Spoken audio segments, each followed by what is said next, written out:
Welcome everyone. Thank you for coming. My name is Jess Garant, and I'm president of Jess Garant Associates Metrology Center.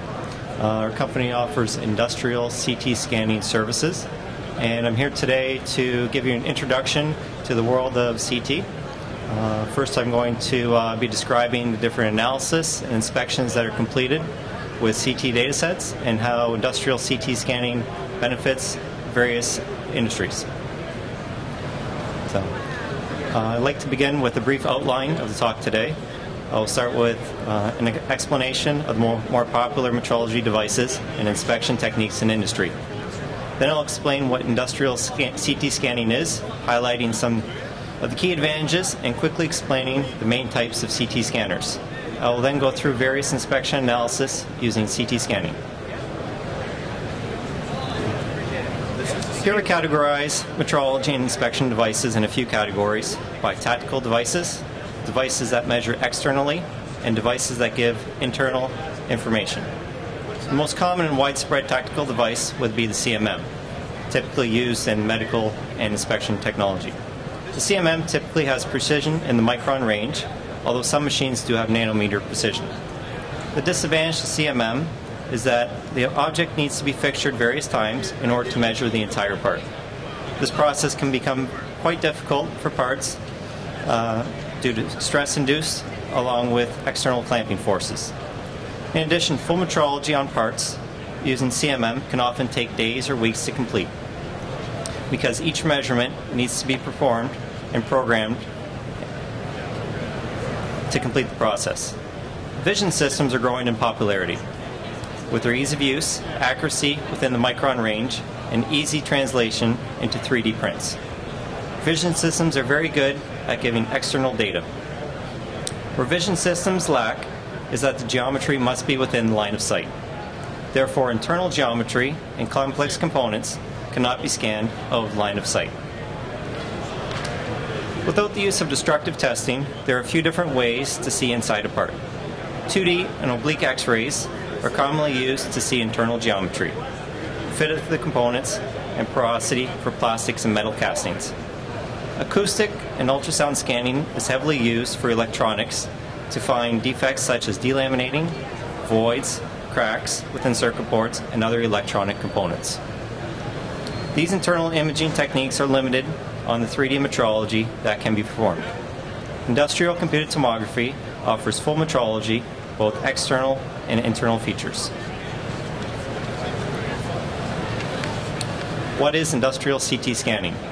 Industrial CT scanning is a process which utilizes X-ray equipment to produce 3D representations of components, both externally and internally. In its basic form, industrial CT scanning is similar to a medical CAD scan. However, now we're using the CT technology to scan various industrial components instead of the human body. Medical CAT scans are primarily used in visual purposes, whereas industrial CT scanning is not only for visual, but metrology as well. There are many advantages to using industrial CT scanning over traditional techniques such as CMMs, 3D scanners on the market. Some of the main points include inspection and analysis costs from first article to production are significantly reduced. First shots can be quickly scanned and analyzed with industrial CT scanning to determine possible failure points such as porosity locations, variations from the part to CAD models, or even variation from one cavity to another. Design requirements, both internal and external components, are validated quickly and accurately. Geometries that cannot be easily reached on a CMM, such as internal complex part features, can be precisely measured without destructive testing using industrial CT. Development costs are reduced in creating the first CAD model. CT datasets are easily converted into various intermediary CAD formats, such as STL files. This is particularly useful for reverse engineering and 3D printing. Delicate and fragile parts can be scanned in a free state environment. All parts are scanned in a free state environment with no fixturing applying stress, which could damage a delicate part or display warping that is not present. Currently, there are two types of systems available on the market for industrial CT scanning. On line beam scanners, there's a thin X-ray beam that's projected through one plane of the part on many different angles as the part rotates on a rotary table. Two-dimensional cross-sections are then collected on the X-ray source, and the detector translates across the length of the part. The 2D images are then reconstructed using computer software to create a 3D rendering of the part geometries, both externally and internally. Line beam systems are traditionally used for large and dense objects. They are less accurate than cone beam systems because when performing upfront calibration in advance of the scan, it is difficult to achieve exact calibration for each section due to changing X-ray path lengths and part geometry.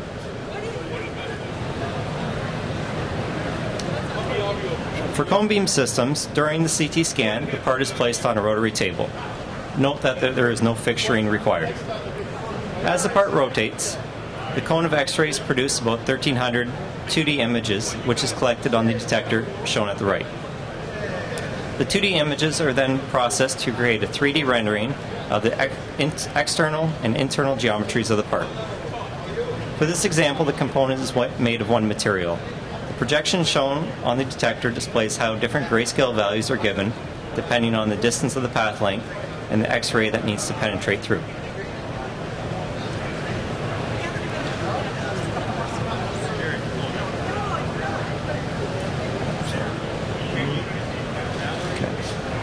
Field of view.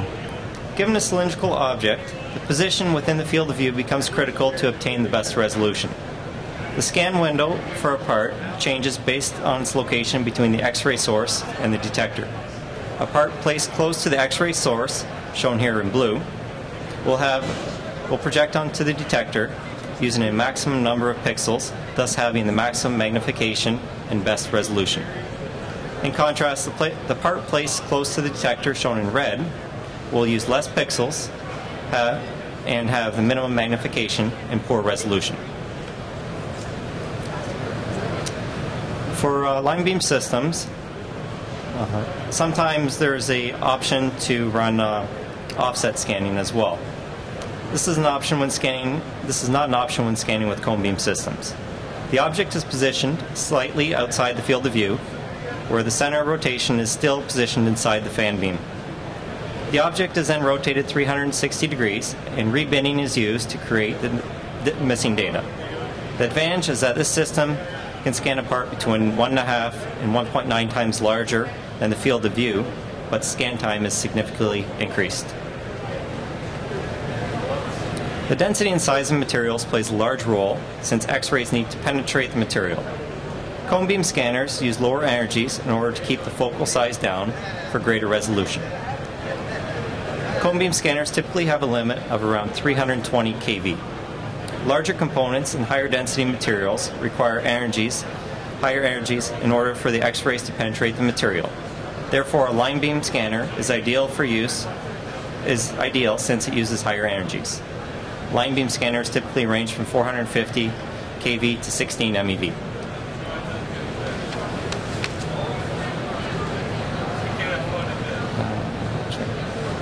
The sizes shown are guidelines for the maximum part sizes that can be scanned using different scanners. For example, on cone beam systems in the center column, low density materials, basically air to high density plastics, are limited to 30 centimeters cubed. For medium density materials and mixed materials, densities that range from air to aluminum, the part dimensions are limited to approximately 20 centimeters cubed. Higher density materials, essentially up to stainless steel, part density is limited at 10 centimeters cubed. As an example, for line beam systems, the size limitation for a 3.5 MeV system our company currently uses is 1 meter in diameter by 1 meter high, up to part densities for aluminum. For higher densities up to stainless steel, the size is limited to 20 centimeters in diameter for 1 meter high. For higher powered MeV systems above 3.5 MeV, maximum part size is not a direct relationship to the increase in energy. As the power increases, the part size will increase on a reducing scale. You can sometimes have line or ring artifacts appear within the data set. similar to the one on the right. This is usually due to a this is usually due to a detector fault. When rotating the part about its axis, when rotating the part about an axis, typically experienced operator is able to dismiss any faulty results. Scatter or beam hardening appears as dark lines which radiate away from sharp corners and high-density materials. It occurs because the scanner cannot take enough projections of the object, or when there's insufficient penetration of the X-rays due to high-density material. This object's shown at the blue, or at the bottom. An upfront calibration is performed to obtain the optimum power setting for the scanned part. Too little power will create scatter, which will not penetrate dense materials, and too much power will pass through low-density materials too easily and not be recorded in the scan results. CT scanning gives a grayscale value to each material based upon the respective densities. The denser the material, the brighter, the more white the value denoted for it. Some of the key inspection analysis that can be performed using industrial CT scanning are part-to-part comparison, assembly defect void analysis, wall thickness analysis, generation of intermediary CAD files, part-to-CAD comparisons, and blueprint reading per location. Okay. Starting off with part-to-part comparison, this process requires scanning of 2 or more parts. Once the scan is complete, the CT datasets are imported into the software program where they are fitted together via best fit method or using pre-specified datums. This process is quite beneficial when comparing the same part from various suppliers, or even studying differences in parts from one cavity to another in the same mold.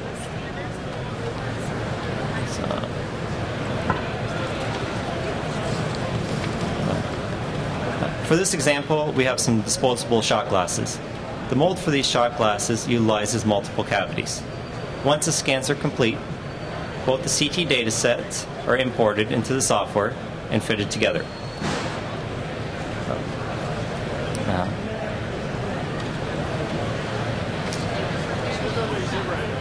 Each part can be viewed separately or together.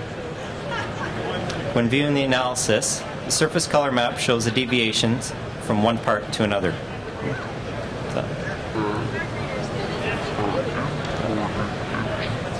In this example, we have a plastic part with a few ribs. The mold for these parts has undergone a few modifications, and the customer was interested in the effects of the ribs. Again, both of the CT datasets are imported into the software and fitted together, and the deviations from one part to the other are shown by the surface color map, which will appear shortly. Assembly defect analysis requires importing one unique CT dataset and generating analysis to differentiate materials based upon varying density. The beauty of this process is that internal components can be seen in their functioning position. For example, small springs within parts, such as pens or phones, can be seen in the compressed position. This is also very useful for various internal snaps and components fitting together. Void analysis is particularly useful for light metal castings or even plastic components to determine the size and location of porosities without destructive testing. The porosity within the parts is categorized by color based upon their respective sizes.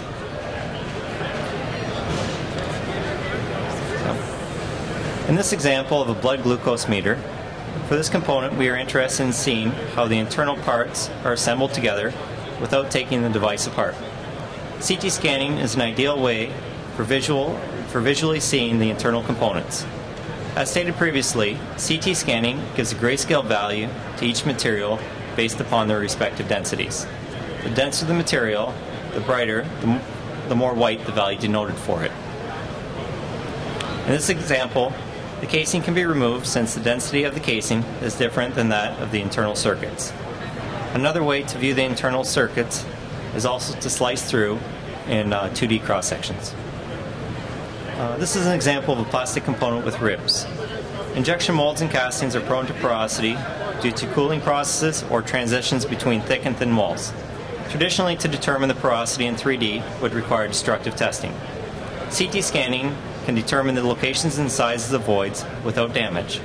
A quick visual inspection is done by slicing through the part in the 3D window. To take it a step further, with void analysis, the volume of the voids can be determined. The overall porosity is also calculated within the software. The data of each void is stored and can be exported in an Excel file.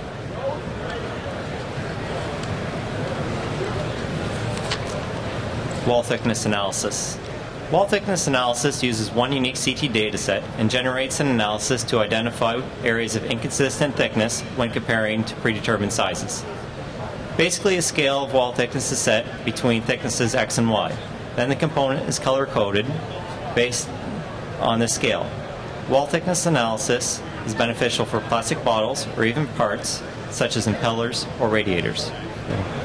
The wall thickness of this coffee mug is easily determined throughout the height of the cup using wall thickness analysis. In this example, the range of the scale is easily changed for a better understanding of the various wall thickness in a given area.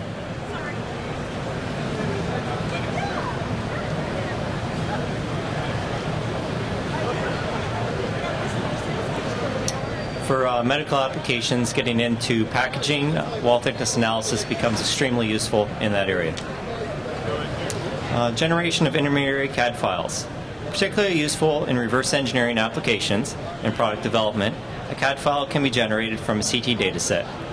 CAD file formats exported are recognized by many softwares such as CAD, FEA, Fluid Dynamics, and MoldFlow software. The CAD file created by CT scanning not only shows external components, but internal as well. This allows for the first time rapid prototyping of internal components without the daunting task of creating a CAD file from scratch. The CT dataset is in raw format, which is in voxels, which is essentially cubes. This data can then be translated into one of the following formats shown on the screen. If the end user requires more than a specific format, such as STEP or IGES, additional conversion is required, currently at the present time. Part-to-CAD comparison is very similar to part-to-part comparison, with the difference that not only a CT dataset is compared to another part, but now to CAD as well. The CT data is then imported along with the CAD data and fitted together via a best fit method or a specified datum reference point. The deviations from nominal are displayed by a surface color map, both internally and externally. Part-to-CAD comparison is useful for determining the variation of the final component to the original CAD design. The CT scan becomes truly useful when comparing parts that cannot be scanned or measured accurately and cost-effectively using conventional methods.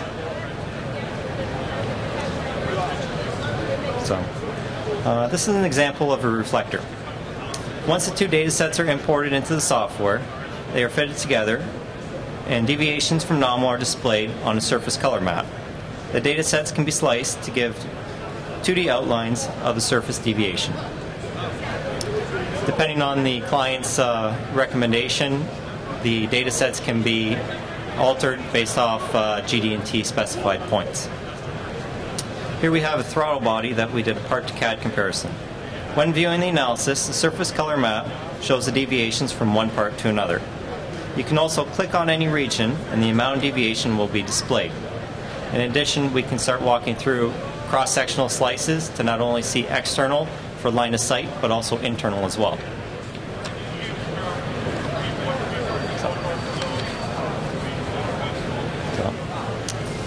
Okay. I guess I'm running out of time here, so I'm going to try to move a little bit quicker here. Blueprint layout programming requires a selection of part-to-CAD comparison. If anyone in the audience is in medical device manufacturing, this is the process that will definitely save the most time and money. Generation of a measurement plan is utilized to work in conjunction with predetermined GD&T points.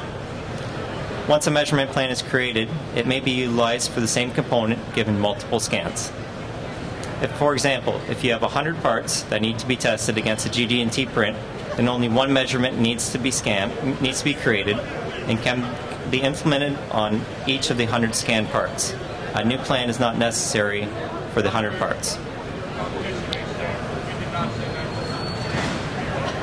So I'm sorry, I have to speed up here. So essentially, what I'm going through here quickly is going to be the steps taken to generate the measurement plan. It's not just a random winging of events. There's actually steps performed to ensure the accuracy of the results.